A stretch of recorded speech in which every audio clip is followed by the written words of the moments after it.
plays like he's drawn the plan. Kinetik bringing fire like he's leading the band. No matter the game, no matter the sport, we running this pod like it's fourth and short. Press start, lock in, it's game time again.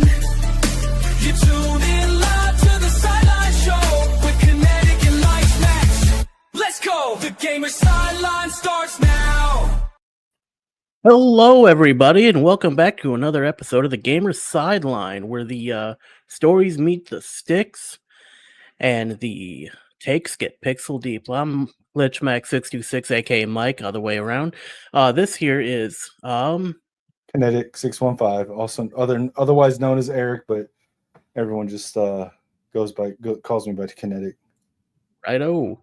So today we are getting into the Madden 26 gameplay deep dive that they released a while ago. I don't remember exactly when, June 17th. So it was quite a while ago that they released it. I don't think we ever actually went over it in detail. Then afterwards, we're just going to talk about our thoughts on what we're thinking about College Football 26 since it's been released. So without further ado, let's get into this deep dive.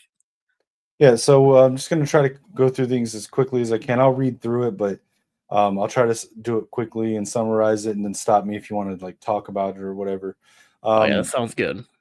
Some of this we went over in the franchise deep dive, so I'm not going to spend too much time on stuff that we've already covered. But some of it's more expanded than what we saw in that. So, but basically, the foundation that they made for this game, just like they did with the college game, is that they wanted to focus on signature identity. That's what the coaches and the quarterback specifically, some of the stuff that they've seen the community requesting, and then they wanted to make it more a closer resemblance to actual football. So the signature identity. So we're going to see this mostly in two different places with the QB DNA. And basically, they're trying to put in things to make each QB look like and feel like its real-life counterpart, with the way that they throw, the way that they move, the way that they run, the hold the ball, different things like that. So basically, it's so that way we don't see essentially like Patrick Mahomes out there looking like Josh Allen or Jalen Hurts out there looking like JJ McCarthy, just because that's Correct. Just the animations they had to work with. Correct. So, I mean, there was a time when all QBs had the same motions, the same throwing styles, because they didn't have the technology to really differentiate them up a lot.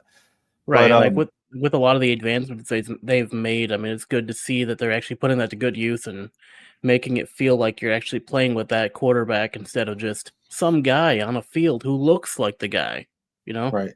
So they've got different settings here, or archetypes, so to speak, that will determine how a quarterback will hold the ball and throw the ball.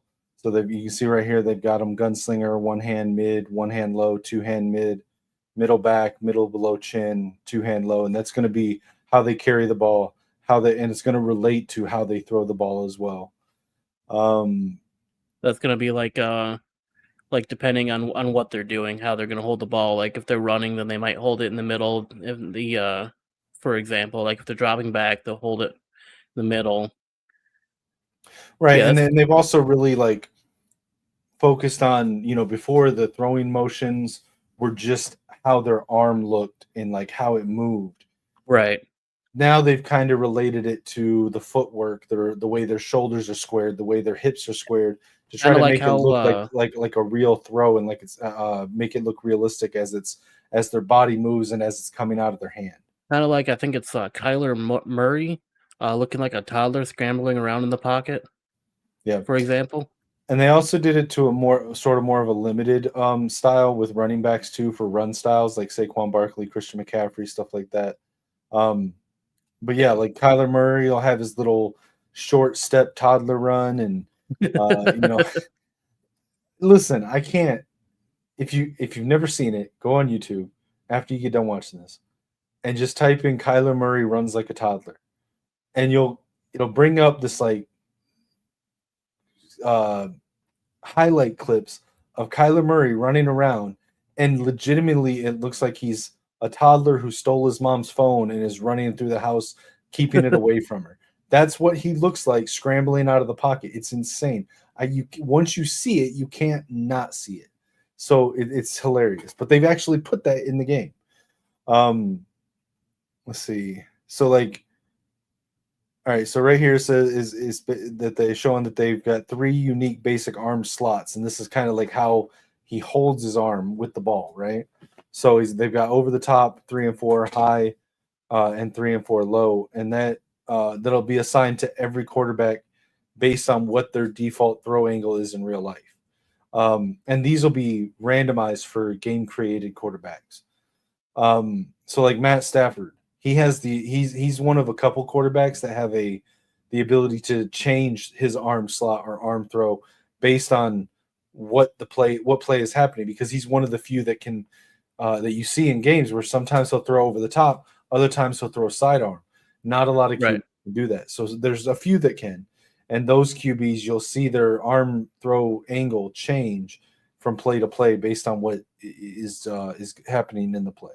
Real quick, I'm gonna show that clip of the Kyler Murray ring so that people get an understanding. It's absolutely hilarious. Go ahead and show it.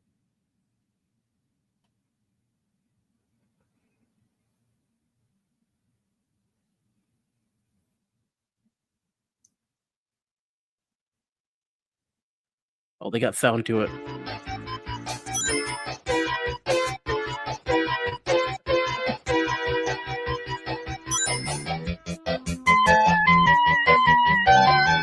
You can't not see that there. Look at that. No. He's running like a toddler who stole his mother's phone and won't give it back. Oh, this is my phone. Get away.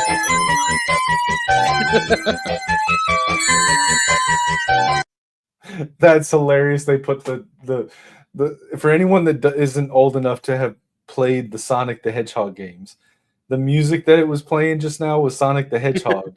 Yeah. And in that game, you collected coins, and when you would get hit by an enemy, you would Sonic would fall over, and the coins would fall out of you. That last hit to end the clip, they did the sound of when you get hit and you fall down and all the coins fly out of you. That's hilarious. Whoever did that, kudos to you. Props to you, yeah.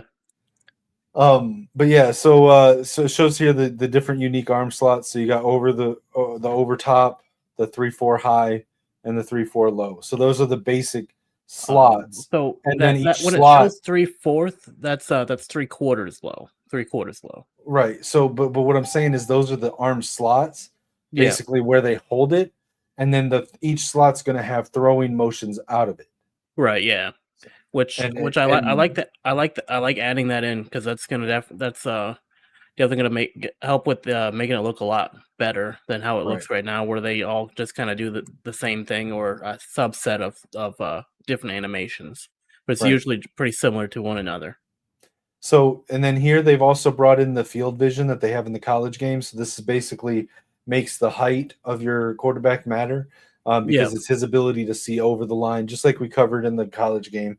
That your passes will be slightly less accurate if you don't have sight line, and it'll be slightly more accurate if you do.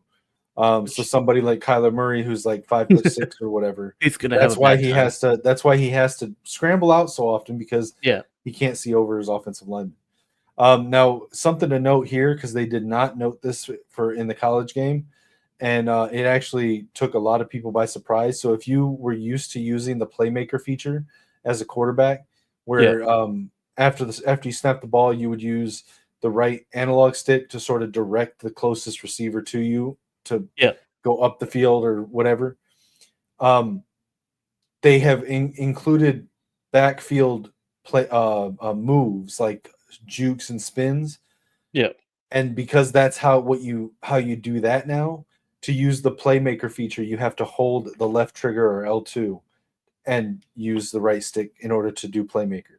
Otherwise, you're going to be trying to tell your receiver to run up to turn and run up a streak, and instead your quarterback's going to like juke or spin into a defensive lineman. So don't. Or I don't know if they can truck, but truck as well. Right. So, all right. So this is something. Now, look, this is a lot here, but I want to go through it because I think these are hilarious. These are the traits. We went These have through some of these in the franchise in the franchise deep dive, but they only showed a few of them in the franchise deep dive. These are literal traits that your players will have. A lot of them are focused on QBs, but not all of them. Yeah. And to emphasize, these are in the game. These were put in by a developer who thought about it and decided that these were the best names for the traits going and some into of them the game. are 100% troll jobs, which we'll get to. Yeah. But like they're for not example, all number good. 16, that's definitely Kyler Murray's. They're not all good either. Like some of them are really good for you, some of them are really bad for you, and some of them are just there to be there because they look cool or look funny or whatever. So so I'm gonna go through these real quick. So number one, we got look for the stars. QBs with this trait will look to throw to their star receivers more often. So they'll focus on getting the ball to their top receivers more often than not. Risk taker QBs with this trait will tend to force the ball downfield and throw it into tight windows. This is going to be like Brett Favre or like those gunslinger type quarterbacks that throw it up there. They see a window, they try to hit it. Half the time they hit it, half the time it's an interception. We'll see what happens. So we got conservative QBs with this trait will tend to throw shorter passes and avoid forcing passes into the tight windows. This is the opposite of the gunslinger. This is going to be the one that's going to tend to hit the checkdowns, hit the drag routes, hit the flat routes, and take the safer routes. So they're going to have more consistent error-free football, but they're going to also have fewer chunk plays, fewer deep balls, fewer Hail Marys attempted. So it's just a conservative versus aggressive way. Cannon QBs with this trait will have a higher tendency to throw bullet passes. How much do you want to bet JJ has that? For the people that say JJ can't throw, I am willing to bet that he has this. Now I want to point out JJ threw 62 yards when 62 miles per hour when they tested it at the combine. That is like second behind the highest of all time, which also ironically was in the same draft class. It was 1 mile per hour less than the hardest throw that they've ever seen at the combine. Up and over, QBs with this trait will have a higher tendency to throw lob passes, so just like Cannon, but just the opposite. Right. Snap mischief, QBs with this trait often perform fake hikes, especially on late downs and short yardage situations. Can you pull up another quick clip that's hilarious if you can find it? What one? It's Jameis Winston trying to get someone to jump off sides. It's hilarious. He's at the line and he's like calling out all these fake calls and these fake hikes trying to get someone to jump off sides. And when the clock gets really low and no one's jumped off, he's like, damn, somebody jump off sides. It's hilarious. But that's what this one is, the snap mischief. I don't know if you can find it or not. But it was super easy. Barely an inconvenience. We got it. Right here. Play that. What? 180? What's that? 180? What's that? Yeah! 180? What's that? Hot! Turbo, what's that? Somebody jump on sides, damn! I love that clip. It's hilarious. I love Jameis Winston, man. But yeah, so that's what the snap mischiefs guy is going to be like. So just envision that. Think of that every time someone does a fake snap. All right, seeing ghosts. This is a troll job on Sam Darnold. Oh, for sure. Because anyone who is not aware, early in his career, I think it might have been even his rookie year, he said in a post-game interview that he was seeing ghosts out there because I think he got sacked a bunch of times. Oh yeah, he got destroyed on the field, and they thought he had a concussion at one point. So after a sack, QBs with this trait will tend to force a pass to their first read or on the next 3 plays, resetting at the end of a drive. It's kind of like them putting a way for QBs to get shaken up after a sack, and you have to really kind of get their confidence back. So yeah. Quick trigger, QBs with this trait will quickly attempt throws into their check down, not waiting for the play to develop. So one read check downs, you'll see a lot of that from them. Yeah. Throwaway QBs with this trait will have a higher tendency to throw the ball away when facing pressure, so they're less likely to take sacks, but they're also less likely to try to extend the play to wait for a receiver to get open. And this Panic button. I'm sorry. This next one definitely represents the one of the commissioners in one of the online franchises that I play in, because he definitely does this thing all the time. Triple if there's the as long as you have at least 3 to 4 people surrounding a receiver, that's the one he's gonna hit every time, and he's gonna be like, "Why did I get an interception?" Because you panicked. QBs with this trait will have a higher tendency to force passes when facing pressure. Yep. And then we got double back. QBs with this trait can scramble away from the sideline to keep the play alive, so they're less likely to accidentally step out of bounds, but they're also less likely to intentionally step out of bounds. Yeah. Meaning that with the introduction of wear and tear to Madden, those QBs are going to take more wear and tear. Eyes up. QBs with this trait will keep their eyes up when moving towards the line of scrimmage, waiting longer for plays to develop before scrambling. Again, I believe this is a trait that J.J. McCarthy will have. This is why I say, and I know I'm a J.J. McCarthy stan, I don't care.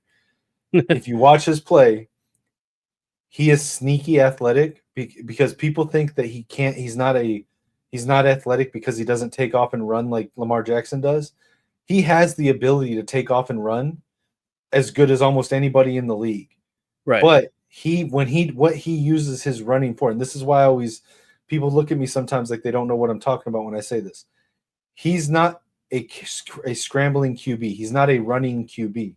He is a QB that can run at a high level. But that's because when he scrambles, it's him moving out of the pocket, moving laterally along the line of scrimmage, keeping his eyes up down the field, waiting for something to open up.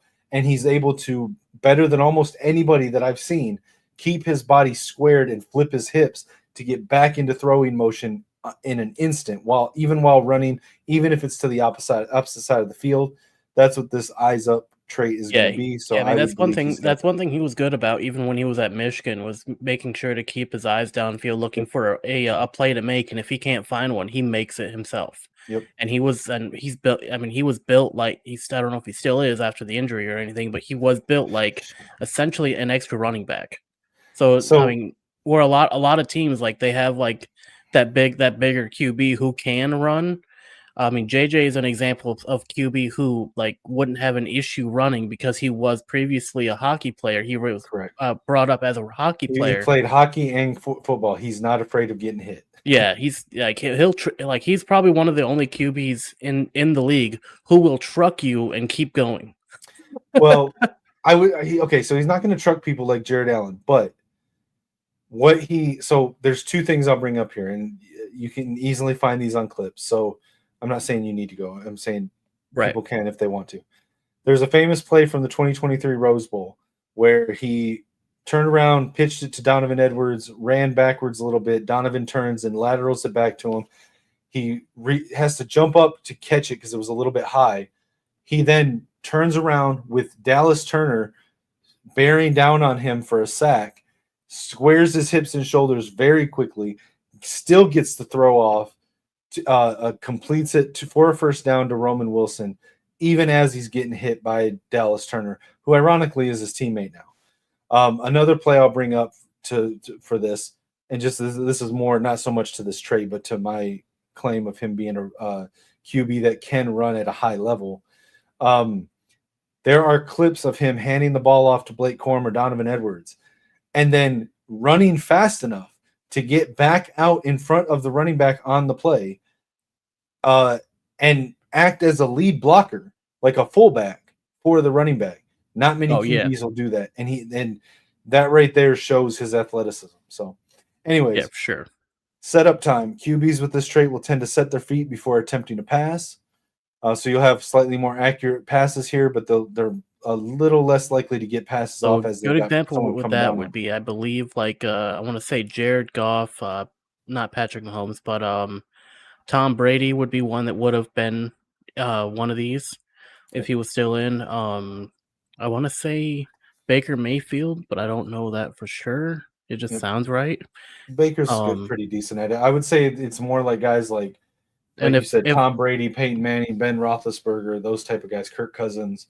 Yeah, they're not gonna take off. So they're gonna make sure that they have a stable platform to throw from. It's essentially what setup time is. Right. Then we got Hero Ball. I think this is a negative. Some people like it.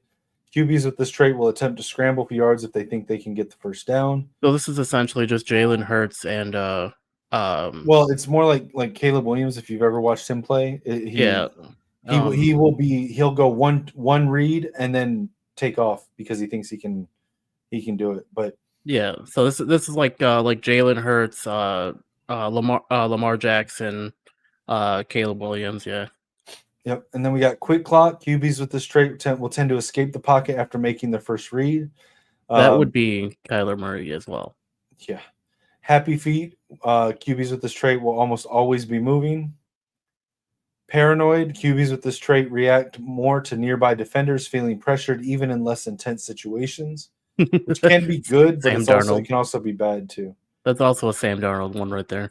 Oblivious. QBs with this trait remain calm near defenders, feeling less pressure even in intense situations. Again, this can also be good and bad, depending on the situation. Highlight Reel. Players with this trait will have a higher tendency to attempt spectacular catches. So this is for the receivers. Tight ends. They'll have more big-time catches, but they also may have more drop passes as well. Yeah. Possession receiver. Players with this trait will have a higher tendency to attempt possession catches. This means that they're going to have a better chance of coming down with passes and not dropping them, but it's going to cut down on their yards after catch. So an example for 19 would be like CeeDee Lamb, DK Metcalf, George Pickens. They're like they want to try to get that spectacular presentation on their catches. Would be an example of highlight reel. Right. And then possession receiver, players with this trait will have a higher tendency to attempt possession catches. That's the one we just did. Our rack receiver, players with this trait will have a higher tendency to attempt rack catches. And in case people don't know, rack stands for run after catch. Yep. Aggressive which is receiver. Weird that they would put it rack catches when it's run after catches. Right. But then rack can almost become its own term now. Right. Aggressive receiver, same thing, just with aggressive catches. Yeah. Red zone jammer. DBs with this trait will tend to attempt to jam press on press plays. Attempt a jam press on press plays in the red zone. So for an example, like that specific thing would be something that you would be able to do in like Madden 25 as a user. And now they're giving a trait to allow the CPU, or I guess now they're calling them AI, have the ability to do that as well. So you don't have to be out there on the secondary to, especially on like the red zone situations, to jam receivers up at the line. You can let the AI take care of that. You don't have to be there anymore. Right. Then we got play ball defender. Players with this trait will be riskier and try for interceptions they may not be able to reach. So they're going to go for the interception more often than going for a swat or anything like that. It means that they're going to if they don't get the interception, they're more likely to get beat and open up for a big play by the receiver. Let's see. We got play receiver. Players with this trait will be safer and won't try for interceptions as often, but they may not, or try for receptions they may not be able to reach. So they're just going to go up for the interception less. They're going to look more to tackle the receiver and not let them get racked. Those two could be both a benefit and a negative. Just kind of depends on the play. Like if you get a play where it would make sense for them to play the ball and they instead play the receiver, I mean, you miss out on potentially flipping the field. So, I mean, play receiver could be a negative in that aspect, but it could also be a positive where if you would have had play receiver instead of play ball defender, you could have gone for the swat or the knockout instead of trying to go for the ball and probably been able to make something happen instead of just letting them run out on you. Yep. Now, this is something people need to actually do. Now, this is only for, obviously, AI quarterbacks.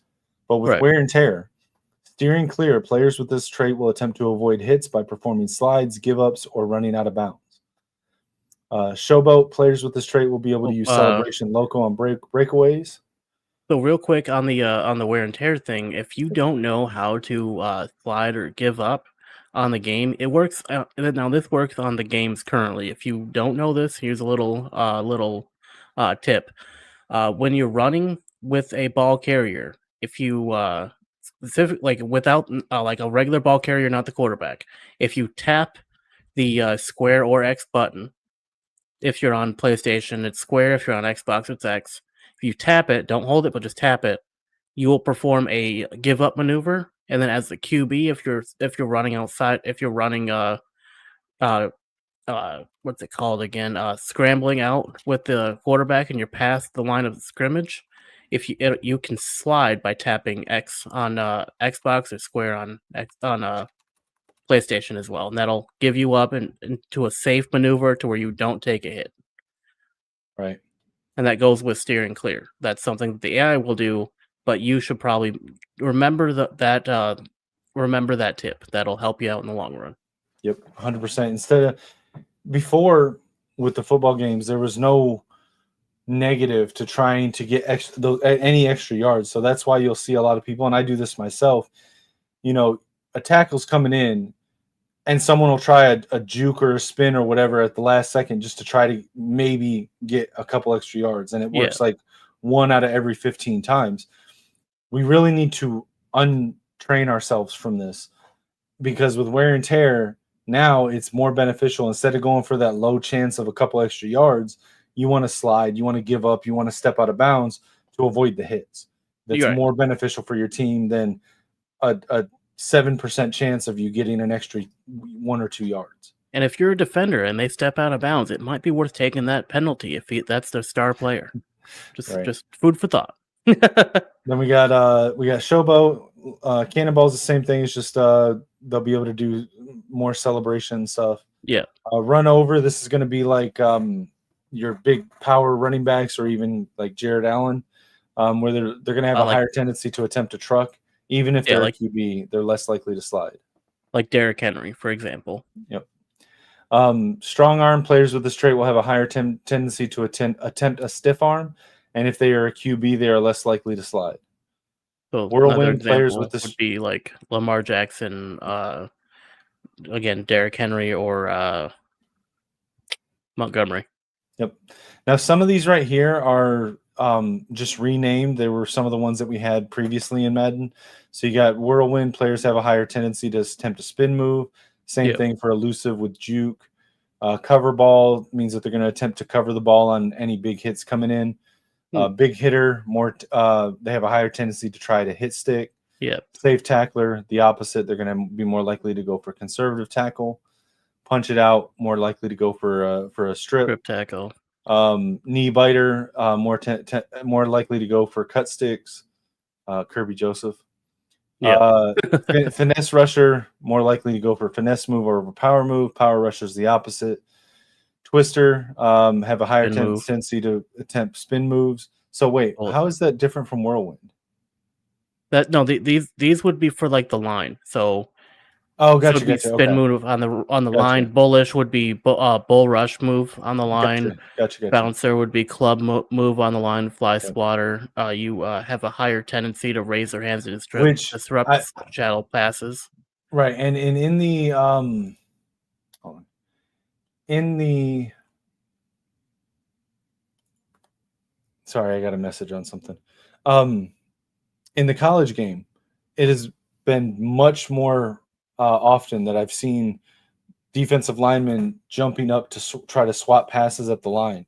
I've seen that it's too. Much more common, and I can only assume that they're bringing that into Madden as well, and that's why we've got this trait for fly swatter. Yeah. Gas guzzler, they have the higher tendency to use effort on pass rushes. I don't know what that means, but it's capitalized. That just means they're going to be more apt to put essentially using different methods of trying to get through the line rather than just like sitting there and holding the line in one place. You know what I mean? Right, but the fact that they capitalized it makes me think that it may be some new game mechanic. Maybe. So I'm not sure yet. Freestylers, players with this trait will have a higher tendency to attempt a swim move. Undisciplined, have more of a chance to commit penalties. Disciplined is the opposite. But then again, one thing that we do know about the people who write these docs, they have a tendency to not use to mess up on spelling and grammar. That's true. Anchored quarterbacks with this trait will have a lower tendency to leave the pocket or scramble for yards. Throw it up. Players with this trait will have a higher tendency to target outside receivers on deep or contested throws, which, again, based on the college game, receivers are much better at going up and getting contested throws. Just earlier today, I sent in our Discord server, I sent Lichemax some clips of me doing it last night with Michigan. And even with like Freddie Moore, who's like 6'1", he's not like necessarily a tall receiver, somebody that you would think would be like a super physical receiver. They will literally go up, and sometimes they can be behind the defender, they can be outside of the defender, but depending on their traits versus the defender's traits, you'll see them go up and grab that ball more often. So QB with this is going to be more valuable than it would have, say, in like years past. Yeah, I mean, I've also seen receivers who had a defender like right on their back. Even like as soon as you throw it up to them, they have when the ball got close, they'd stop, turn, catch it, and then spin around the defender and keep going. Yeah, and now I'm thinking about it. I'm actually going to copy and paste this list into one of my channels because it might be valuable in Madden, and I'm assuming it'll be similar in college football next year. That to be able to, like, before each game, go and look at your opponent's QB and look at what traits they have, so you kind of know what to expect. So, for example, this last one, Fortifier, players with this trait have a higher tendency to audible into max protection against potential pressure. Right. It's good to know, like, kind of what traits each QB has when you face them, because that can change your defensive game plan. Right, because if you see that they're a Fortifier type QB, you know that 9 times out of 10, the tight end and the running back aren't going out on routes, so you don't even have to plan for those. Right. So if you have people assigned to them, you can just assign them to other receivers. Now, this right here is saying that along with those traits, they've improved the QB AI logic to be able to take into account things like down and distance, score, and the clock. So they'll be more aware of where the first down is, deciding when to take off and run or throw a pass, or audible to something else. The pocket movement AI being able to sort of sense pressure, knowing when to move in and out of the pocket, move around the pocket, knowing when to make the hot reads, check down to the receivers, being able to read quick pressure, go through the read progressions a little bit better. And they put more emphasis on the awareness rating. So you'll see that the quarterbacks with the higher awareness are going to be able to react a little bit faster to things developing in the pocket. And we've seen some of this get implemented into the college football already. It's not like one for one what they're doing here for Madden, but we do have like some aspects of this being already implemented. So we're seeing kind of like a preview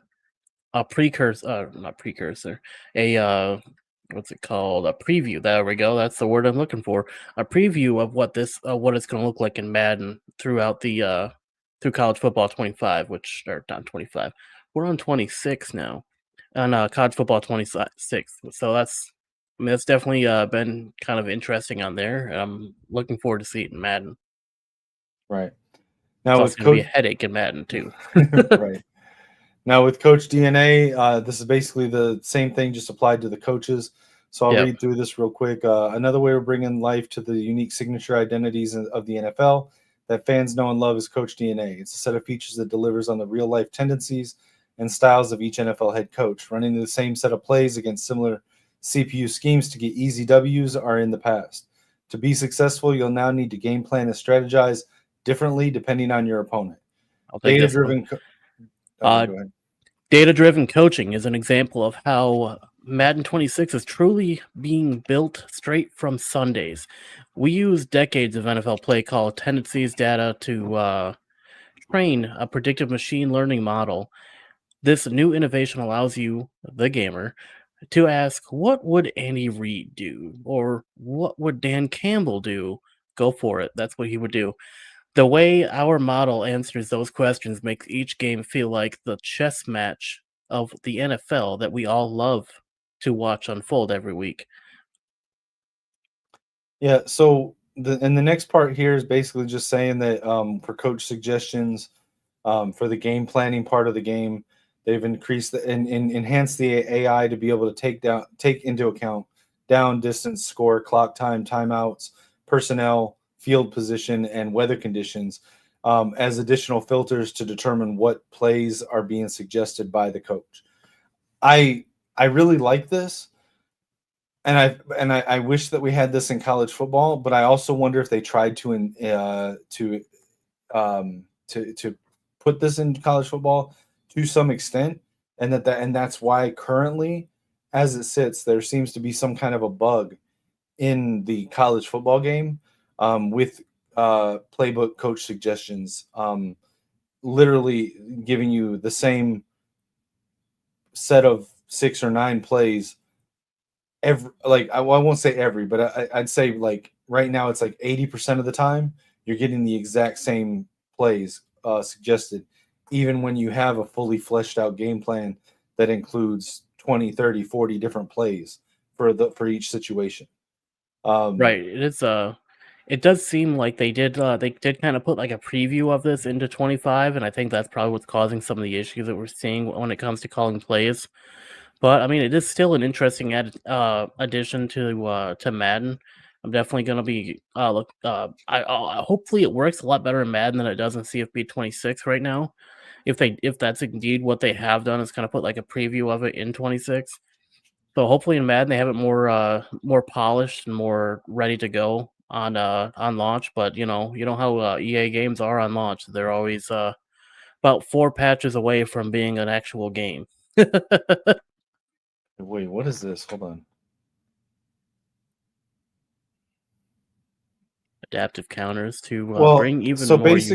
So basically, what this is, but what I'm trying to figure out is what league mode is. So basically, what this is it's saying that whether you're playing against a computer or another user, the AI of the game is going to track their tendencies during the game and start using that also in coach suggestions for things to counter what they're doing. And I like this part, it'll actually label those plays in the coach suggestions as counters. So those you'll see plays in the coach suggestions that say counter on them, and that's basically saying the AI has determined this to be an effective counter potentially against your opponent based on what they've been doing so far in the game. But it says something about league mode here, and I'm trying to figure out league model. League model. Okay, league model. My bad. Yeah. Okay. Coach speak. Oh, I this see. is gonna further adjust what we just talked about. Yeah. By the coach's personality and habits. So real quick, I'm gonna show the example because I have it zoomed in here. Okay. So this would be here's an example of the counter. I'm gonna zoom down. Too far. There we go. Here's an example of the counter right here. So this is how it would look like in the playbook. You'd see this amongst your recommended plays. It'd be like I think this is cover one man, I think. Spy, it's at a dime. But yeah, you would see this and then counter in green. That's how you would know. So the the coach speak, I've seen some clips of this. So they actually have the coach's voice or close enough AI approximation to it that on coach suggestions, they will recommend a specific play and they'll actually talk to you and tell you why they're recommending that. Now you can choose that or one of the other suggested plays, but that's pretty cool. And right here it's just saying that the AI of the coaches is going to take into account their habits, but also what's happening in the game. So, like for example, teams like the Vikings and Chiefs aggressively pressure quarterbacks through blitz-heavy schemes, disruptive pass rushing techniques. Other teams like to disguise coverages, like the Eagles, that primarily play defense from a too high coverage shell or the Steelers that operate from one high look. So they're basically just going to be changing what they're doing based on what you're doing, also modified by what the coach would do or their tendencies in real life. Here it's just saying that they've expanded the playbooks with more plays with auto motions and shifts.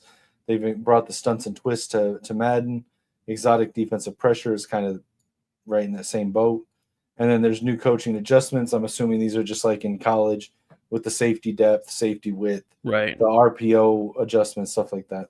And if I remember correctly, they also added in the ability to motion more than just one player or one receiver across the line as well. So I believe that now you can in Madden 26, you'll be able to if you ever wanted to do like a double motion to motion like a tight end over and a receiver back over to the other side, I believe they implemented the ability to be able to do that now in Madden 26. I don't think you can do it in college football 26.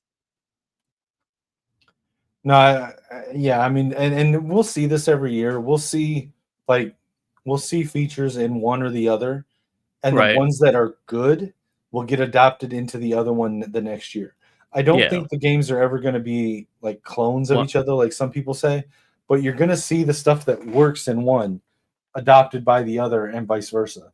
And you might even see stuff that works in one but doesn't work in the other. Like I honestly don't think wear and tear is very applicable to Madden, in my opinion. And it's not because I don't like the system. Probably more applicable to Madden. But it's just because like they have more downtime in between. So it's like I don't think that the career pool should be in Madden, but I do think that you're getting hit. So like it's just like we've talked about so many times over on the sports shows with Bryce Underwood coming to college. He's going to be going up against, even when we play the worst team in Division I FBS. Right. So let's just say the New Mexico Lobos. We're playing them week 1. No matter how good he was in college, every single player on the defense of that New Mexico Lobos team are as good or better than the best player on any defense he's played in high school. Right. The same thing applies to college, or from college to the pros. So like you've got 136 teams in Division I college football right now. You've got 32 teams in the NFL.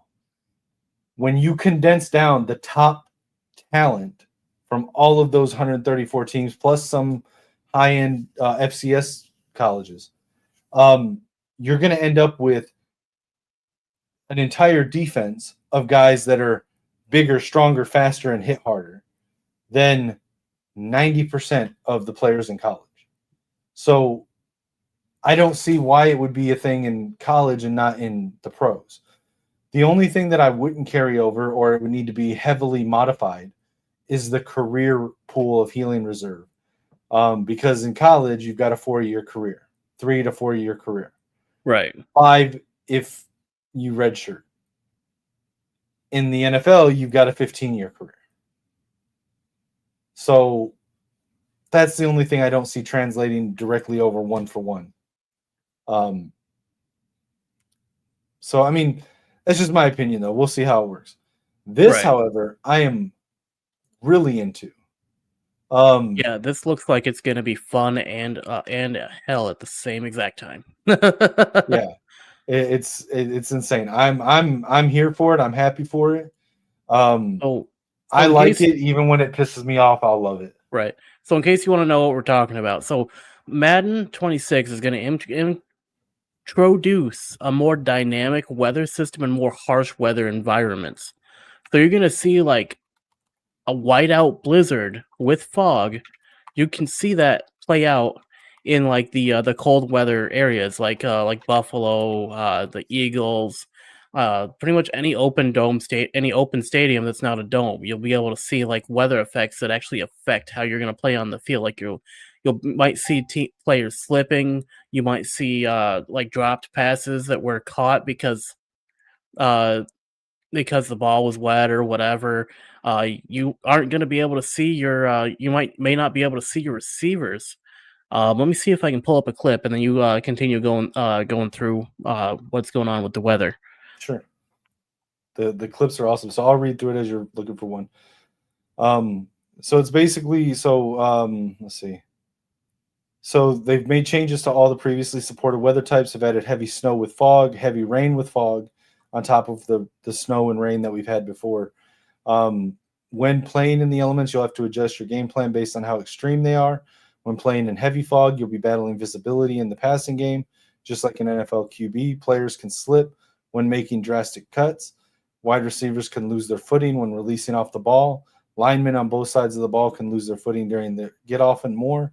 This is all dependent on the player's change of direction rating and how much precipitation is in play. The way players run will feel different due to the penalties to their speed, acceleration, and change of direction ratings, as most athletes are not as explosive or smooth when running in heavy snow or rain. It'll also be English is hard today. It will also be harder to kick and throw with penalties to power and accuracy. You'll see more broken tackles that slide on the wet field, drop passes, and fumbles, all driven by player ratings and their team's home climate. You should also pull up a second clip as well for when I get finished with this, after you show the clip of that the gameplay. Look up the Michigan-Ohio State Blizzard game in Ohio State Stadium. All right. See if you can find a short video clip of it, because that's what they're trying to mimic in the game. I will right after this. I got the clip queued up and ready to go. All right, go ahead. Here's the example of the weather situation.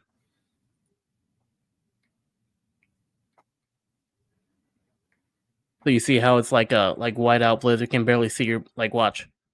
Guys disappear. So here's an example of the weather. Also, shout out to Slayin for the clip. Make sure to check him out too, since we're using kind of using his footage a little bit. Yeah, we don't need to see that. So yeah, that was the weather clip, the weather example. Right, and so and it's not just going to affect balance. It's going to affect the amount of power you're able to get behind throws, the amount of power and accuracy you're going to get behind kicks. A wet ball is harder to kick. Your foot slips a little bit. You lose some of that. What do they call it? The inertia, when something hits something else and carries the energy into it. You lose some of that. That would be inertia. Yeah. Yeah. Momentum. Right. Momentum. Yeah, it's been a long time since I was in science class, guys. Sorry. But yeah, so it details it here. It says, and this is something I also really love. The gameplay weather system is so detailed that players from cold weather teams will not be as impacted when playing in the snow. Teams like Buffalo, Chicago, Green Bay, Cleveland, and Philadelphia that play in the snow frequently will perform better than teams from warm weather climates.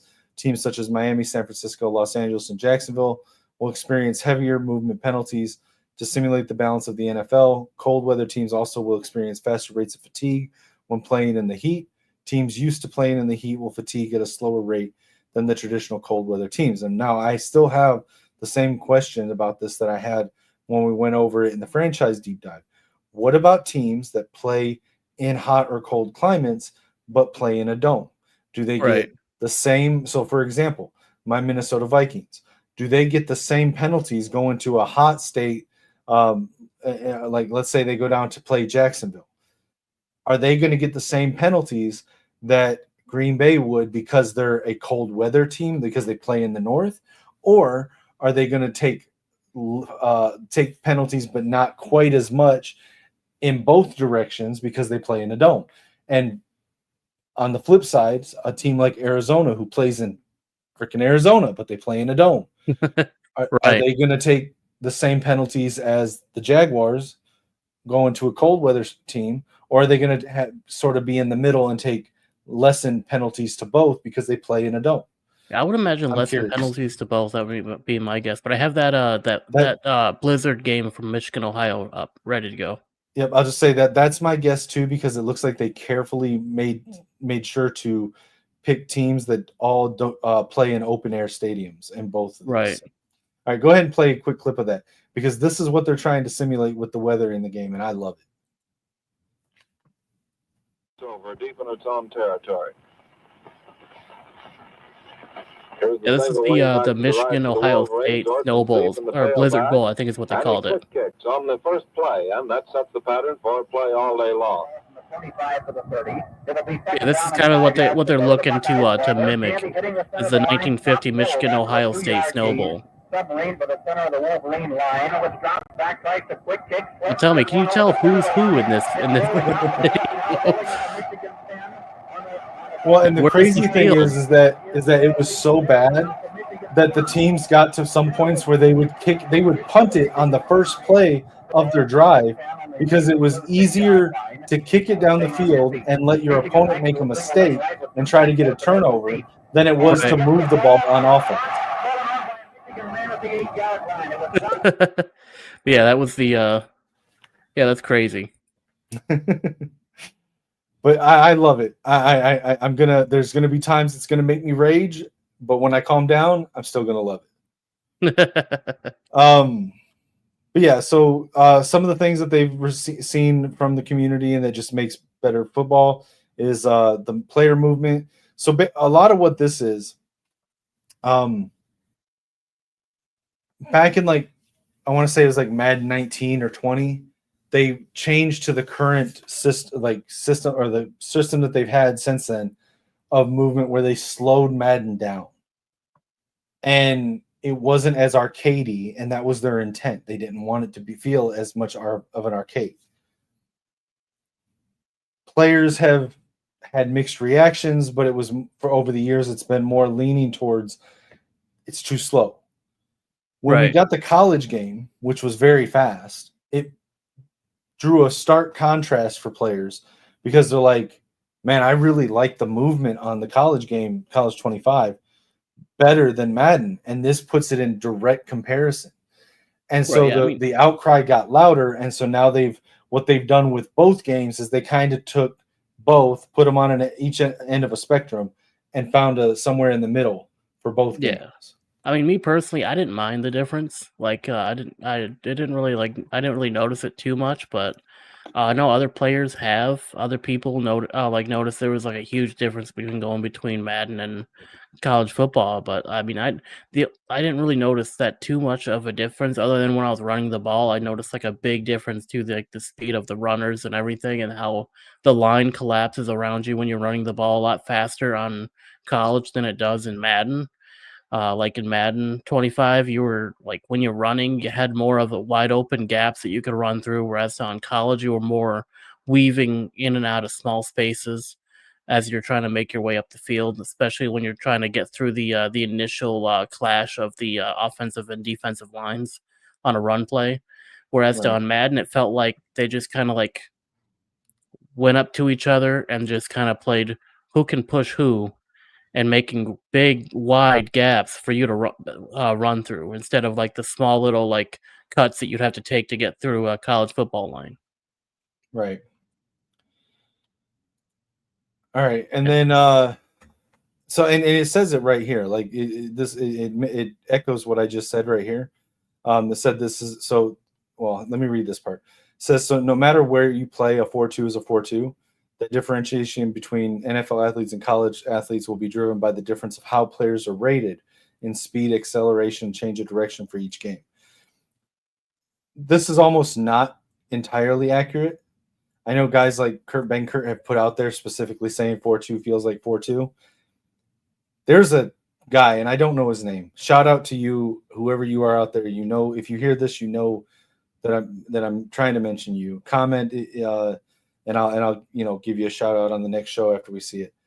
But he actually went in with the new college game, went into practice using an actual stopwatch and timed the players adjusting the speed parity scale, trying it out all the way at 100, all the way down to 0, which what the speed parity scale setting does is it increases the gap between the slowest and the fastest players in the game. And he actually took a 99 speed, 99 acceleration player and tested them out on each setting.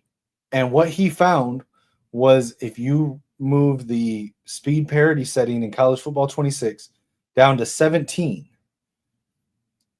you get a 99 speed, 99 excel player running a 4.240. And that is in line with what we see in real life with the fastest NFL Combine 40-yard dash at 4.21 by Xavier Worthy. Right. And it mimics pretty well from a 99 speed down to about a 99 or 89 speed for what he tested, where a 97 speed player will get a high 4.240, like 4.27, which is in line with somebody like, for example, DJ Turner, who a couple years ago ran a 4.27 40-yard dash and has 96 speed, 97 XL or something like that in Madden the last couple years. And so all the way down to where a 91 speed player will run a mid to high 4.440, which is very similar, right in line with real life. So yes, you can make it so that a 4.2 feels like a 4.2, but you have to adjust the speed parity level.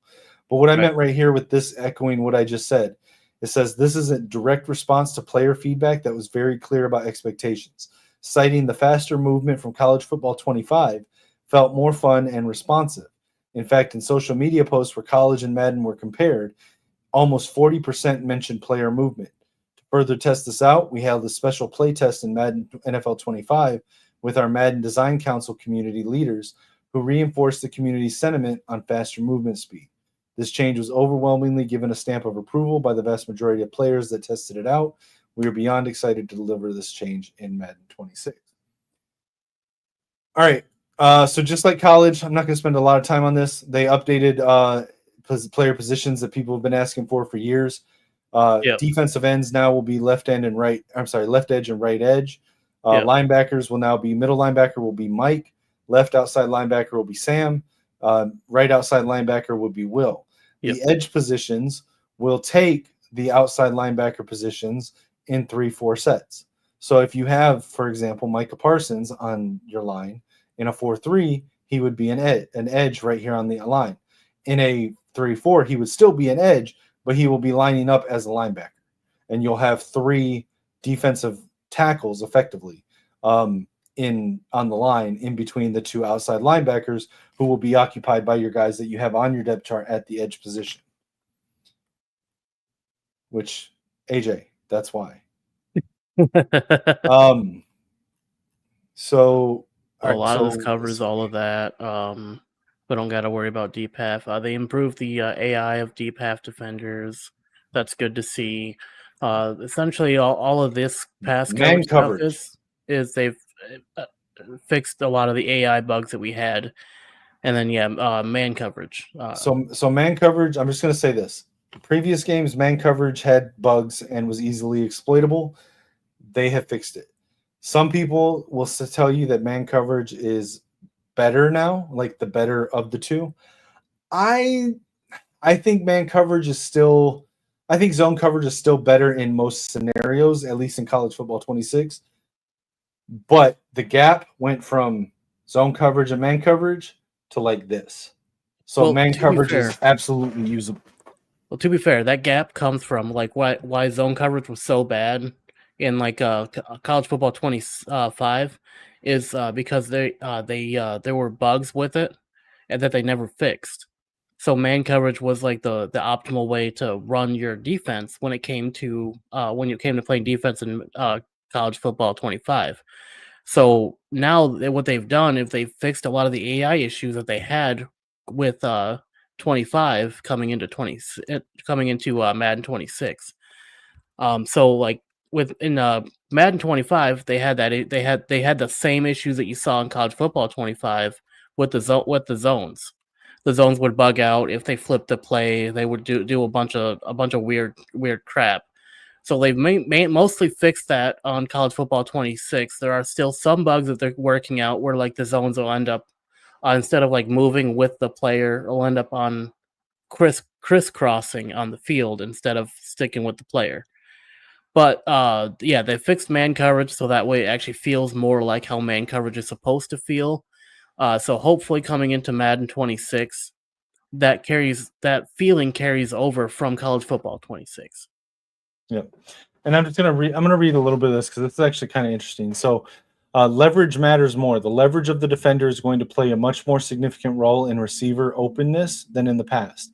The base win chance formula is still the man coverage rating versus route running rating. Remember when I tried to explain this to you, Lichemax? Yeah.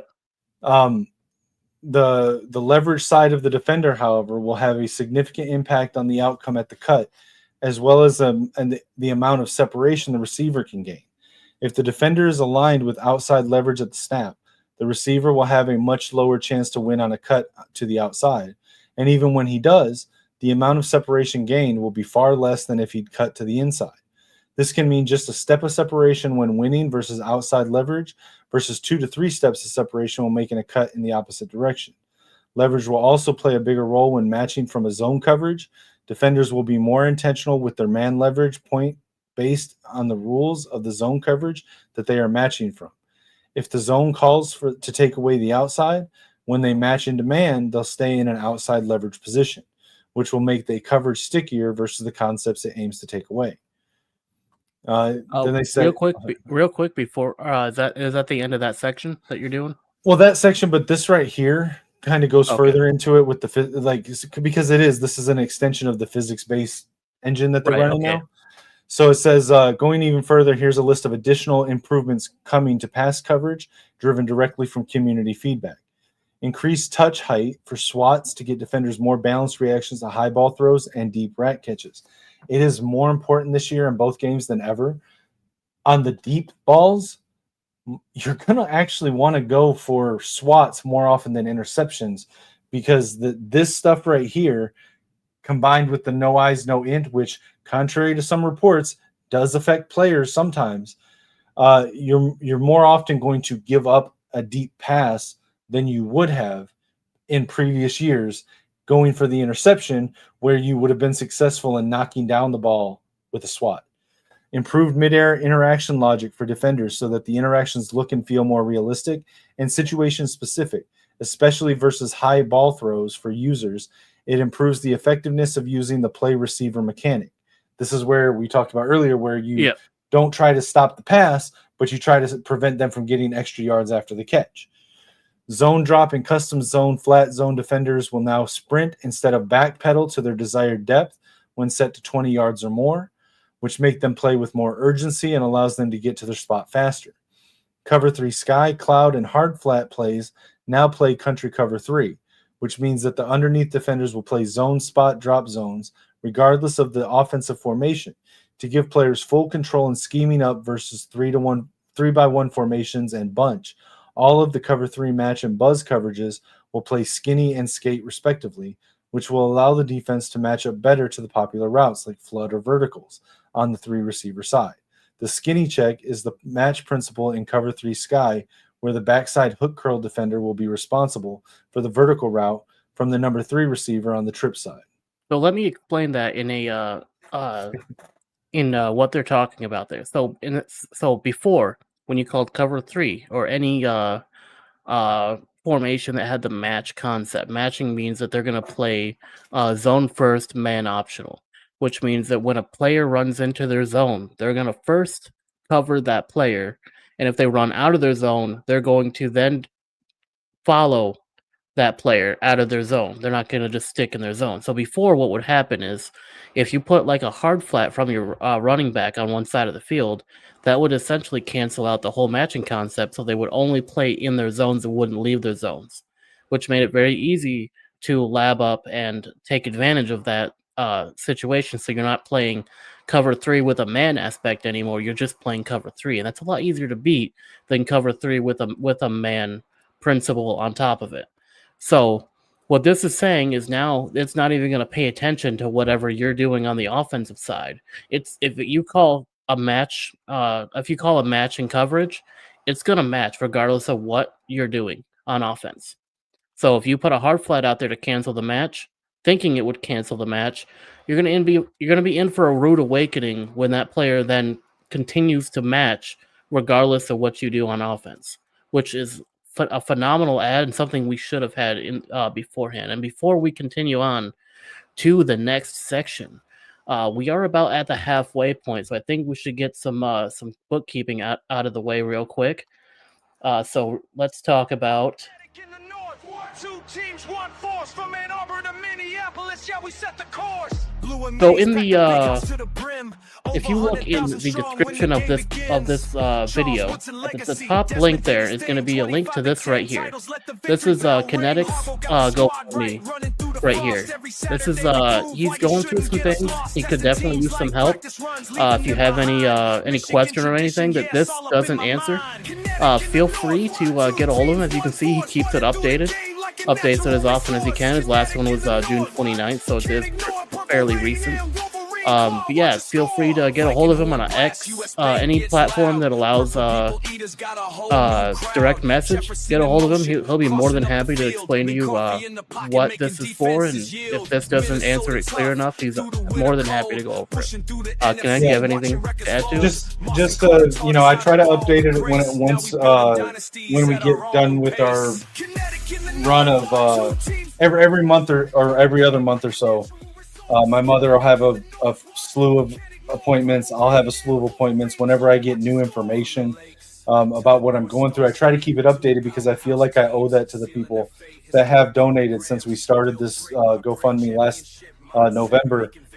You know, I want people to feel comfortable knowing that if they donate to it, that the funds aren't being wasted. They're not being used on frivolous things. They're literally being used to keep the lights on, keep the gas in the car, keep our phones on, to be able to continue getting to our appointments and getting treatment.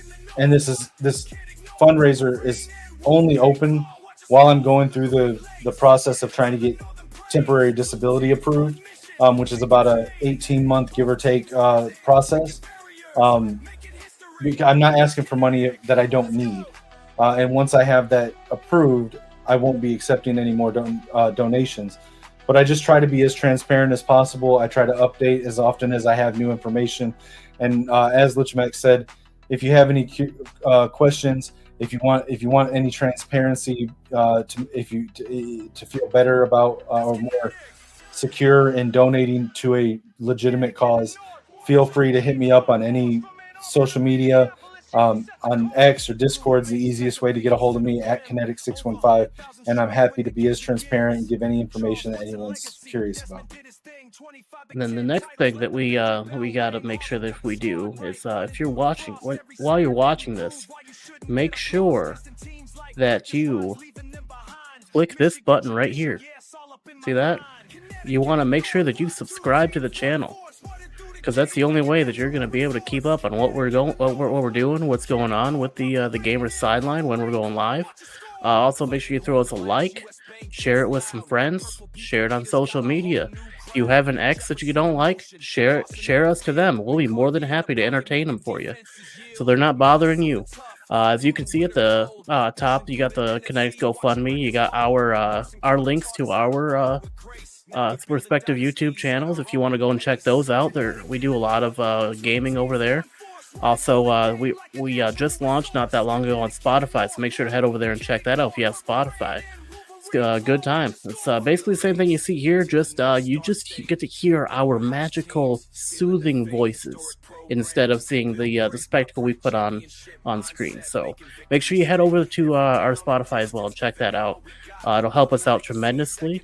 And make sure you subscribe, turn the notification bell on, like the video, share it, all that good stuff. Appreciate that.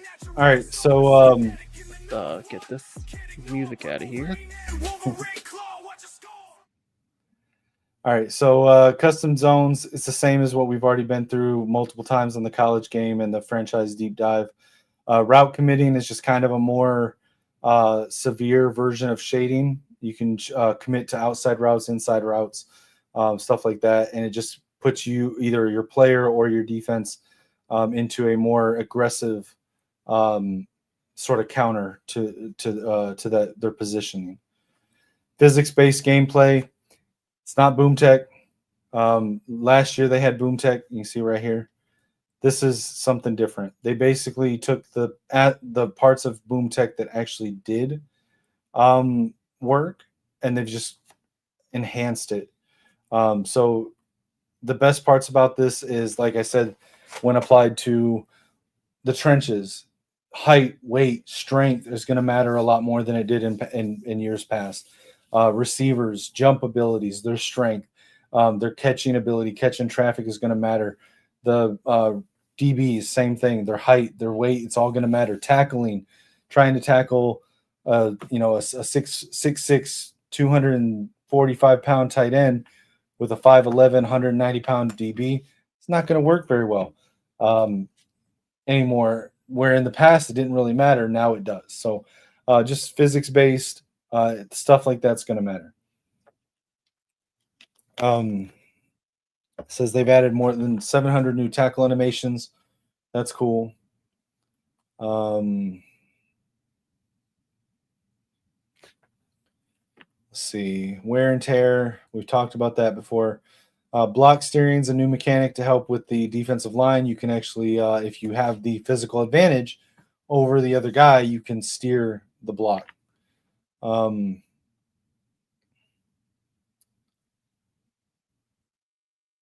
You just use the left stick for that. Let's see. And it works for both sides of the trenches, defensive line and offensive line. It's using the leverage system here. So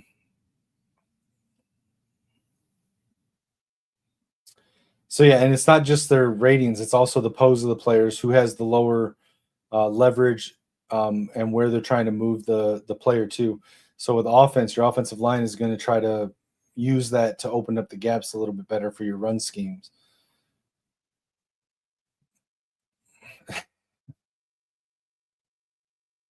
All right, pass block mechanics, same thing here. They've added some new tools like the ability to untarget a defender. So if you've got a guy who's being a jerk for a more PG term, and trying to glitch out your AI by bringing a linebacker down to try to confuse your lineman, but every time he does it, you're noticing he just drops back into coverage and doesn't blitz. You can actually tell your offensive lineman to ignore that player. That's what untarget defender does. It's kind of the opposite of the Mike mechanic. And that is something that they added in also with CFB 26, and it's been a pretty big help. If you can, if you guess right, it helps a lot. If you guess wrong, it ruins your entire game plan. So make sure that you pay attention to what's going on the field, and you guess the right guy to unblock. Right. And defensive AI improvements, they've improved the defensive AI, so now it's not going to be as easy to defeat the AI as it has been in the past. They added in some new superstar abilities, which... No. Well, some of them may be new, but the bigger thing here, they've taken them down a notch. So similar to the college game. Yeah. Before in Madden, when you had those superstar abilities, whatever it was they were supposed to do, they were going to do it. In college, the abilities are not like that. They are a chance of happening. And the higher the higher your level of the ability, the higher the chance. But you no longer have guaranteed anything with those abilities. So it says right here, so instead of guaranteed or nearly guaranteed outcomes, you'll instead see increased chances close to 50% when the specific conditions of each ability are met. These are a list of the current abilities that have been changed to this extent. So tank, edge threat elite, edge threat, goal line stuff, inside stuff, no outsiders, out of my way, El Toro, interior threat, matador, edge protector, post up, secure protector, nasty streak, puller elite, pass protector, run protector, pick artist, short, flat, and mid zone KO, deep out, deep in, deep route KO, medium route KO, outmatched, one step ahead, outside shade, inside shade, lurk artist, deep zone KO, tackle supreme, enforcer. Why is this down here? It's really random. Enforcer, secure tackler. Yeah, but that's like, come on. You've got all of them grouped right here. Yeah, and it's then like just this KOs, one. and then just random, then other abilities, and then, wait, you know what? I forgot about an ability. Slapped in right here. So instead of just going back up here and putting it there, come on. Yeah. Okay, whatever. Well, we also could have just said just all of the route and zone KOs. Right. Tackle supreme, enforcer, secure tackler, unfakeable, strip specialist, lumberjack, enforcer supreme. Okay, that's different. Okay, it's tackle supreme, enforcer, and then enforcer supreme. Oh, Jesus Christ. Okay. Route technician, slot-o-matic, all of the out and in elite traits, red zone threat, matchup nightmare, honorary lineman, third down threat, short, mid, and deep elite, backfield master, backfield mismatch, return man, sleight of hand, anchored extender, agile extender, fearless, and gutsy scrambler. These are all no longer guaranteed. Yeah, they all have conditions that you have to meet for them to actually work. Also, something else they added in. I don't know if they're going to cover it here or not. That doesn't look like it. But you remember how in previous games you had to get like Hot Route Master was a staple. You had to have Hot Route Master. If you didn't have Hot Route Master, then like you were just behind most other people because you didn't have the extra hot routes. So they've just built that in now. That's just a thing that everyone gets now because it doesn't make sense to go from college where you have it to like I'm a college NFL. Quarterback. I can call a Texas route. I'm in the NFL. I no longer know how to call a Texas route. Yeah, that didn't make any sense at all. But yeah, so now like if they were gonna do it on like introduce Hot Route Master to one side of the ball or the one side of like pro and semi-pro, I'd much rather than put it in the pro side, like the NFL, than in the college side. College side is where they should have Hot Route Master, and NFL, everyone should just have it because that just seems like that makes sense to me. You know, it doesn't make sense to be a college, like you said, a college quarterback. I can call a zig. I can call a I can call a Texas route or like. Or then you go to the NFL and it's like, hey, so real quick, how do you call a Texas route again? Like, what? It doesn't make sense. Everyone should be able to do it, and now you can in 26, and that's phenomenal. That's a great addition. Right? Yeah, I agree. Weird that we 100%. have to celebrate that addition after 4 years of not having it. It's just built in. Like it should have just been built in from jump, but you know. EA is EA, and they do things in their own time. But I'm glad it's finally starting to make things a little bit better, and I'm glad about that. Right. All right, and then sorry, I got off the page. So don't worry about that. Modernized skills trainer. They've actually went in and revamped the entire skills trainer. From what I've heard, for the people who don't know what the skills trainer is, maybe you've never done it. It's the mini games. It's the training mini games that they have in the game. If you go into like the main screen practice mode, they have this thing that's called skills trainer. You can go in there, you can practice your ability with like one-on-one DB matchups, passing the ball, receiving, like just stuff like that. You can go in and practice that stuff.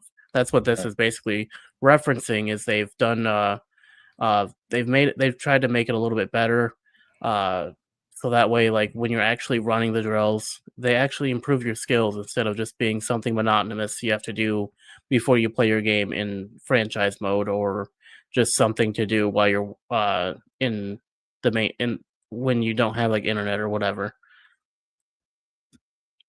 Right. Yeah, and from what I understand, they completely revamped a lot of them, making them more user friendly and actually helping to teach you how to do things better. So that'll be interesting to see. But yeah, that's the end of it.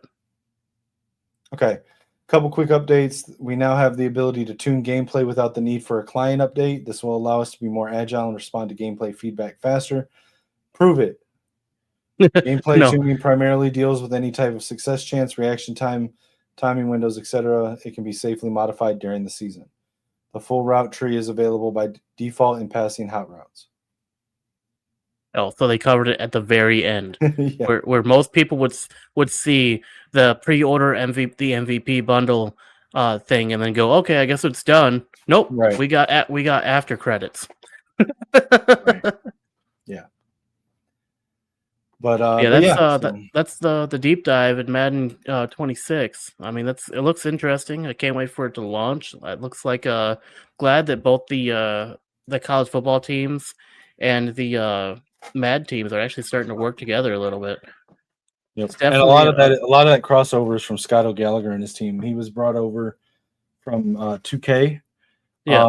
And his team consists of a lot of people he brought over from 2K, as well as a lot of the guys that worked on the NCAA 14 revamped console mod for years while the game wasn't out to keep things updated. Right. They actually hired a bunch of those guys for the college game. And a lot of them are on Scott O'Gallagher's team, and the work that they're doing is great. And they brought a good portion of that team in on the Madden development as well for this year. So now that, speaking of which, now that College Football 26 has been out for, I think, a little over a week now, let's get your thoughts first. How are you feeling about the game, given what we were expecting and what we were thinking pre-launch, and like from your time with the beta to now the launch build? Like, how are you feeling about it? I mean, I think it's so. I think it's a better game than 25. I'm really frustrated by a lot of the current bugs, because a lot of it feels like it wasn't play tested. Like a lot of it feels you were like there. Huh? I said even though you were kind of there for part of the play testing. Well, no, but some of it didn't even show up in when I was on the beta. But I only had, I think I got like 20 hours total in the beta. Right. Because it was only open Friday, Saturday, and Sunday, and it happened to be a weekend that I was moving. So, right. But they had all this time to play test it in-house. They had 3 months where they were bringing content creators and people down to their place in Florida and then giving them early versions of the game to play test for this reason. And so many of these bugs weren't caught. And the game's been out for 2 weeks, and they've had one patch to fix things, and they still haven't fixed some major things. So, like, I'm concerned. Like, are we going to get fixes? Are they going to care about it? Like, one of the things that they had that they didn't apparently wasn't tested at all, which doesn't make sense. Was so last year in 25, there were some cheese glitches you could do during the player position changes week, and I get that they wanted to counter those, and that's fine, because Right. it was an exploit that there was no way to govern it in the leagues that we run. But it's like they took the hardest route possible, and because they took that hardest route, it created other problems that nobody caught. So the easiest fix, okay, here was what the problem was.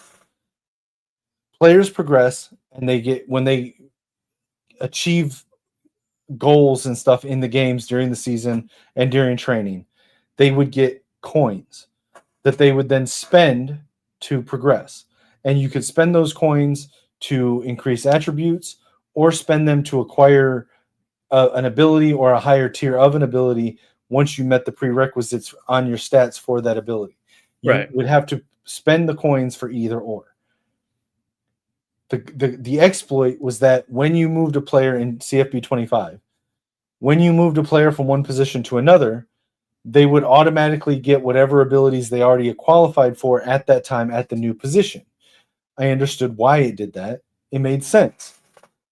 But the problem is that you could move a player. Let's say you have a player that qualifies for 3 or 4 different abilities, and instead of using the training coins to purchase those abilities, you could just move him from one position to another position and then move him back to his original position, and then he would automatically get all of the abilities he qualifies for without you having to spend the coins on them, which then allows you to not only get those abilities, but then use all of his training coins towards rating improvement. The easiest fix to this would have been so simple, and would have, I can't think of any bugs that this would have caused.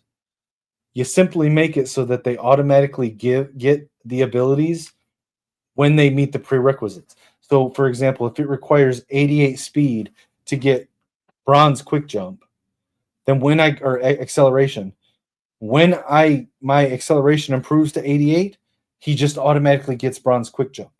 And then whatever percentage would effectively give the same amount that you can spend towards ability or towards ratings cut the amount of XP the rate of XP the players get by that amount, so that you're not getting the same amount but only having to use it on one source. That would have been such an easy, simple fix.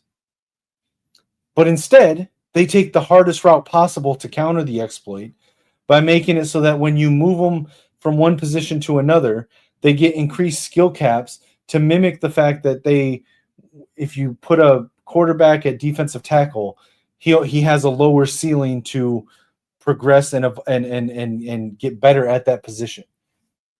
Fine, that makes sense. But what ended up happening was when you moved a player from one position to any position, they picked up a new 50 new skill caps. And if you moved them back to their original position, they also picked up new skill caps. So you're taking a player who was really good as a receiver, and you move him to tight end, and he picks up 50 new skill caps, which is more than I think he should pick up. Maybe pick up an extra 15 to 20. That makes sense. But picking up 50 is insane. Then if you move him back to wide receiver, he's no longer as good as he was 2 seconds before when he was a receiver. He can no longer progress as nearly as far because you happen to change his position on the depth chart from wide receiver to tight end. And it went even farther. The same thing would happen if you moved a left guard to a right guard, or if you moved a left edge to a right edge, or a Sam linebacker to a Will linebacker, or a cornerback to a free safety, or a kicker to a punter, who use the exact same stats, the same ratings, and have the exact same abilities. It doesn't make sense. Now, also, they made it so that when you go to a new position, you only retain abilities that were changed or that are shared between those two positions. Makes sense. But what they should also implement is that if you were a receiver and you had takeoff and shifty and 50-50 and cutter, and you move to running back, sure, you lose 50-50 and cutter because running backs don't get those. You keep shifty and takeoff. But if you're then moved back to receiver, you should get back the abilities you had before. Right now, it doesn't do it. Now, they did sort of fix the skill cap thing within certain skill or position groups. But I still think they're being conservative. They did lighten it up from running back to fullback. They did lighten it up to where it should be with offensive line positions changing. They did lighten it up for defensive line positions changing within the defensive line. Same thing for linebackers, same thing for DBs. I believe kicker and punter. But we see it all the time in college football where a quarterback changes to a tight end, where a wide receiver changes to a tight end. A quarterback goes to wide receiver. A linebacker goes to running back. A receiver goes to cornerback. A defensive lineman goes to linebacker, or vice versa. Those should also be related skill or position groups. Real quick, let's put a pause right there. When did a quarterback go to tight end? So they usually get moved from receiver to tight end if they are more like an athlete. Right. I can't think of tight ends off the top of my head, but there are some. I could look it up. Off the top of my head, though, someone that moved from quarterback to receiver, Kendrick Bell, Donovan McCulley on the Michigan Wolverines. Both of them were previously quarterbacks. If they're tall enough and strong enough, they could be tight end. I'll give an example that could move to tight end. Alex Orji plays quarterback in high school, played linebacker in high school, played tight end in high school. He could move to any of those positions, and there shouldn't be a major loss in potential ceiling. I think if he went to tight end, he would have been. I think if he would have moved to tight end, like once they figured out that Davis Warren was going to be our guy for the remainder of the season. They should have moved him to. It would have been interesting to see him standing behind Colston Loveland and coming in on the heavy wing plays. Right. I mean, just using Michigan as an example because it's on my mind. It's easier to access for me because I talk about Michigan all the time. Right. Kalel Mullings moved from linebacker to running back. Mikey Sainristel moved from wide receiver to cornerback. Like I said, Kendrick Bell, Donovan McCulley played quarterback. They now play wide receiver. I think Emorian Walker did the same thing. Moved from cornerback to wide receiver. The guy that plays for the Saints in NFL was a quarterback. Plays tight end now. I just checked in Grok. Here's a couple tight ends. One of them is just recently drafted this year that made the move from quarterback to tight end. So it gave me 3 examples. Eli Stowers from Vanderbilt. Stowers was a 4-star quarterback recruit out of high school before transitioning to tight end at Vanderbilt. He then emerged as one of the top tight ends in college football for the 2025 season, leading returning tight ends in value according to PFF's wins above average metric. Why it worked, his quarterback background provided excellent field vision and decision-making, which translated in finding open zones and creating mismatches as a tight end. Another current or recent example, Caden Prescorn from Ole Miss. Prescorn walked on at Memphis as a quarterback with no scholarship offers out of high school. He switched to tight end in 2019, learning the position from scratch, having not played it before. After transferring to Ole Miss, Prescorn became one of the best tight ends in college football. In the 2023 season, he was noted as a significant red zone target for the Rebels, leveraging his size, 6'6", and athleticism to create mismatches. His development into a star tight end highlights his ability to adapt and excel after changing positions. And probably most notably for current college football fans, former tight end from Penn State, Tyler Warren, drafted in the top 15 of the NFL draft this year by the Indianapolis Colts. Warren was a high school quarterback with a high football IQ before transitioning to tight end after going to Penn State. In the 2024 season, Warren had a standout performance, catching 104 passes for over 1,200 yards, making him one of the most productive tight ends in college football. His versatility was evident as Penn State used him in multiple roles, including as a wildcat quarterback and even running the ball. Warren's athleticism, crisp route running, and ability to create yards after the catch made him a first-round prospect in the 2025 NFL Draft. And the reason I bring this up, they implemented a new position, the gadget position, which you can put running backs, wide receivers, and tight ends at. You can use that position for things like wildcat and trick plays. So why do I get penalized for moving a quarterback to tight end or wide receiver or running back when there's a position built for them on the depth chart? So I like that they sort of fixed it. In my opinion, they need to expand the position groups that are related that don't get the big negatives. To get off of that a little bit, though, there are other glitches that need to be fixed. There's a glitch with playbooks right now that 2 weeks in, we still haven't got a fix for what should be a simple fix. We haven't got there's still certain glitches out there that haven't gotten fixed. For example, custom playbooks cause desyncs with user-to-user games. 2 weeks in, why has this not been fixed? Like, it just feels like a lot of these things. We have glitches that are in the game right now that were in College Football 25 when it launched that later got patched and are back in 26. There's no reason for that. Like, how was that not caught? Right, yeah, I mean, it doesn't really make any sense to me. I mean, especially like with like a lot of those some of those glitches that still exist. I mean, they weren't like hidden ones. You didn't have to do like the Konami code to be able to find them. They were pretty out in the open, pretty well known amongst the community as well. So it's kind of odd that they didn't get fixed. I mean, maybe it's just more of a process to fix it than we think it is, and it's like maybe it's something that's hardwired in, and it's a big job to actually be able to fix it. I mean, that could be possibility.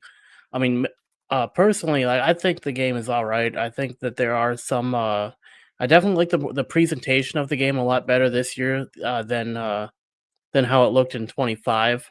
Like the way the character models look, the actual presentation on screen when it comes to loading between games. For one thing, like the actually loading between going from like menu to game is a lot faster in 26 than it was in 25. It's a lot faster to get from like the menu into the game. It's almost like you as soon as you hit ready to play the game, you're basically in the game like that. It's no longer like waiting forever for that loading screen to finish loading and then into the game. I mean, along with that, I like the way the score bugs look. They look it's pretty clean, pretty all right. Uh, definitely not huge on the marching band music for the main menu. I would have liked like some actual songs, but I understand it's college.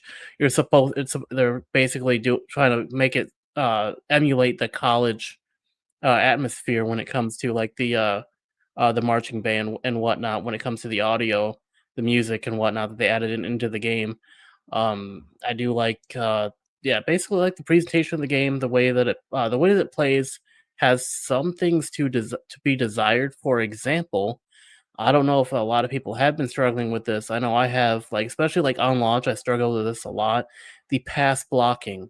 What I don't know if it's just because I'm bad or if there was like some glitches with the game or something, but pass blocking has been atrocious I unless you don't. have purpose-built players for that specifically. I think it's partially how you played because you haven't adapted to it. Um, I've adapted to the for the most part. I will say there's sometimes that it just seems like there's been a couple times where, especially, I really only noticed the bad blocking on play action, which doesn't make sense. Well, to be fair, in the previous game, play action, like in Madden 25, College Football 25, play action had some of the strongest blocking in the game, which is supposed to. It's play action. Well, yeah, Supposed to have because run blocking combined with pass the pass blocking. blocking or the pass rush hesitate. Right. I feel like that maybe they've overcorrected a little bit into the other direction because Right. there are some times where, and it's rare. It happens maybe twice a game, if that. To me, hold on. It happens maybe twice a game, at the most. But where I'll get tackled before I even fake the handoff. Yeah, that was one issue I was facing. I had that happen to me not only on play action, but also on like run handoffs as well. I've had that happen to me to where like he'll go to hand the ball off, and then I'll just get tackled immediately Right.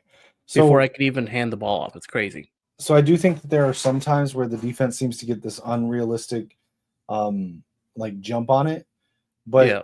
that's the only thing that I think, and I don't even think it needs to be like taken out. I just think it needs to maybe get adjusted a little bit, like just tuned down a little bit. Yeah. Whatever's causing that specifically. But I think that overall, I really like where the blocking and defensive line trench play balance is at right now. I do think that it's better. Yeah. Then it's in a better place overall than it has been.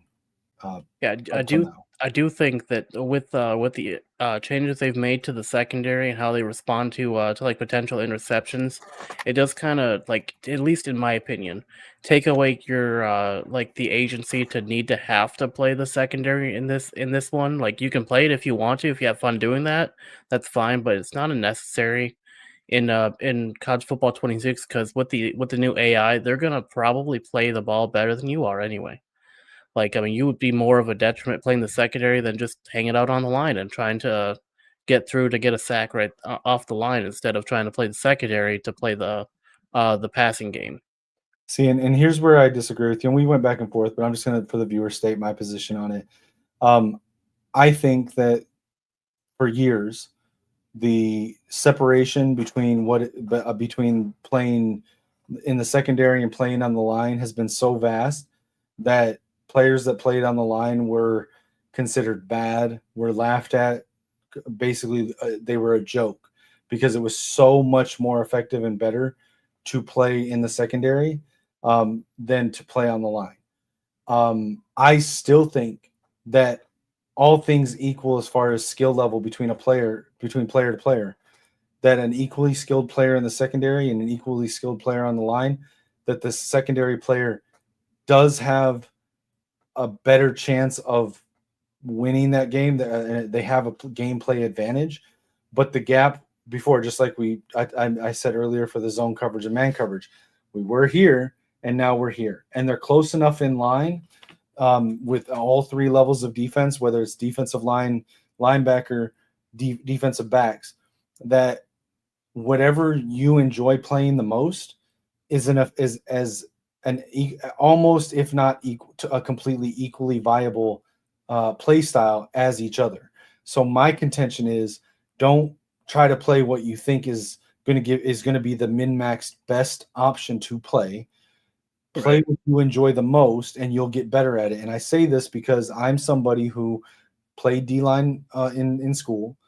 I enjoy playing D-line. I've always enjoyed playing D-line more than I enjoy playing linebacker and DB. I could use her secondary. I'm not great at it, but I can do it effectively enough. But I chose, even in the previous year's games, Madden 24, Madden 25, CFB 25, to continue playing D-line because it's what I enjoyed in the game the most, even when I played other users in our leagues. And I got, I would say, relatively efficient at playing D-line even during those games. Now, I wasn't the best, but I was good enough for it to not be a negative to my team most of the time. If you like playing DBs, if you like playing linebackers, play that position. And sure, maybe defensive line players have a shorter learning curve to go from brand new to the game to viably efficient with playing that style. Maybe the curve is shorter to get to that point. But I contend that if you enjoy playing linebacker, play linebacker. And maybe you'll be behind the eight ball a little bit at first, like I was when I first got back into playing Madden 24, playing D-line. But you play it long enough, you'll get better at it. And you yourself have commented before about how you've watched me go from not very good to decently good now over the last year and a half since we started playing these games together. If you play what you enjoy, DB or linebacker, you will have that same sort of trajectory where you will get to the point where even in user versus user games, you are viable and efficient at that position to where it's not better off for you to play defensive line, because this is the spot that you not only enjoy playing, but have put the most time in and developed at it as a player. It's not a rant. I think you're absolutely right. I mean, we have our disagreements when it comes to like what's the better way to play. And I think at the end of the day, it's just going to come down to user preference and how you like to play, regardless of what's optimal, what's the correct way to play. It doesn't. At the end of the day, if you're having fun, it doesn't matter. It's a game. It's not meant to be stressful. It's not meant to be life or death. It's meant to be fun, and it's meant to be enjoyed with friends and other people online, because it's online. It's an online game at the end of the day. So I think with that, we will look into getting out of here. Well, if I can, I just want to put a capstone on this. For anyone that does see this from EA, while I have my critiques about the glitches and some of the gameplay, overall, I do think CFB 26 is a better game than CFB 25. I thought CFB 25 was a great foundation to build from. I'm excited to see them continue to, fix glitches, to tune the game over the course of this next season. I think that they've done amazing things with some of the innovations they've put into the game. I love the game. I play it every day. CFB 25, I had almost 3,000 hours logged into it for that version of the game. I expect to have about the same for CFB 26. And I really love how passionate a lot of the developers are about the game. I'm not trying to trash the game like some of these guys out here on YouTube.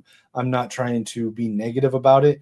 I hope that what I've said in my critiques comes off, if a little frustrated, as constructive criticism. I do love the game, and I don't want anyone that does see this, or if this gets clipped and sent to them at any point, for it to sound like I'm trying to be one of those negative people online that harass them. It is a great game.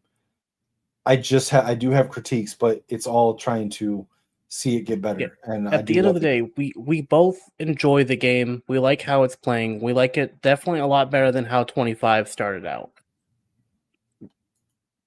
We have our critiques. I think 25 we had a lot of the honeymoon thing of not having the game for 11 years. Well, I mean, I didn't have that. So I was looking at it through the eyes of it's a new college game, Right. not necessarily from yes, finally, it's a new college game. Like I was more like, cool, college. So I was looking at it from like not like a super fan who's been wanting college from start to since 2014. Like I mainly just was excited to play as Michigan in college football 25 and moving forward to 26. I've actually changed my commitment. I was originally committed to play as Michigan, and well, Texas A&M won me over. Not that I'm changing my fandom. Not that I'm changing my fandom. I'm still blue and maize till I die. Hey, but you followed the Brady Hart commitment. He committed to Michigan. Then when we got Bryce, he flipped his commitment to Texas A&M. No, listen, I mean, just practice with the game, play it, and the thing I do love about this game, combined with the types of sliders we've had for years in the football games, the game itself has given us so much control, customizable control, that utilize the sliders. You don't have to play on Heisman. You don't have to play other users. You can play computer. You can play users. There are casual leagues for if you're not a elite comp player. We run a bunch of them. Yeah. For whatever it is you're looking for. If you play, I've seen leagues for people that play on varsity. You can really customize the game to what you like and what you enjoy. If you want it to be really hard and really difficult and challenge you, you can adjust the sliders to do that.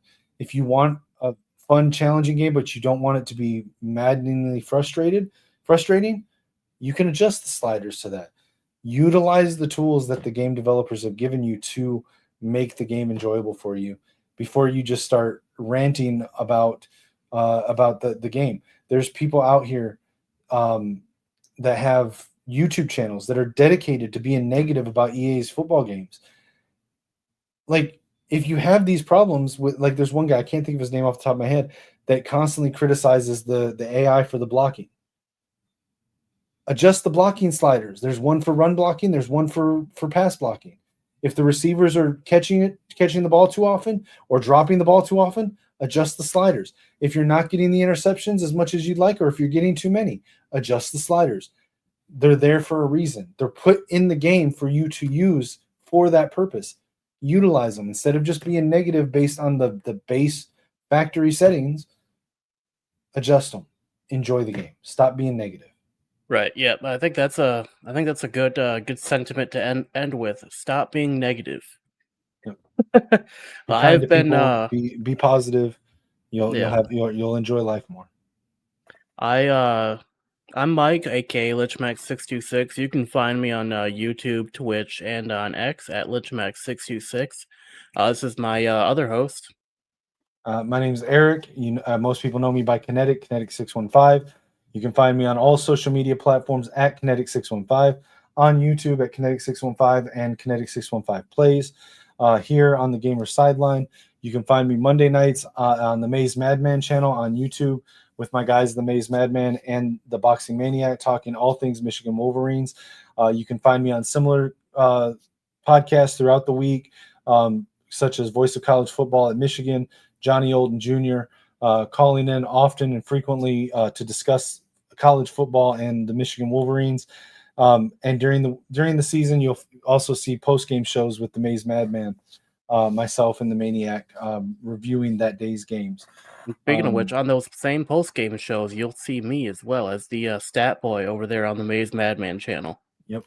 For anybody who's familiar with Tony Reale and Pardon the Interruption, Lichemax will fill that role for us with the Maze Madman channel, and it'll be some fun times. So check it out. Check out the GoFundMe link in the description.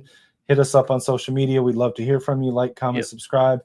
And until next time, guys, as always, from some Michigan fans, it's always go blue. Go blue. From joystick dreams to Friday night lights, it's controllers and cleats under podcast mics with Lichemax dropping deep like he's throwing a bomb, and Kinetik calling audible, staying calm in the storm. From the field to the sticks, yeah, we bring the heat. With Kinetik and Lichemax, never miss a beat. When the final whistle blows, for the credits roll, we're signing off strong. That's how gamers take control. Catch us on the sideline, where legends chill, where the playbooks flip and the passion's real. If you heard the takes, then you know the drill. Till next time, fam, keep it clutch, keep it skill. From the field to the sticks, yeah, we bring the heat. With Kinetik and Lichemax, never miss a beat. When the headset's off and the lights go low, we'll be back next game, y'all already know. We out.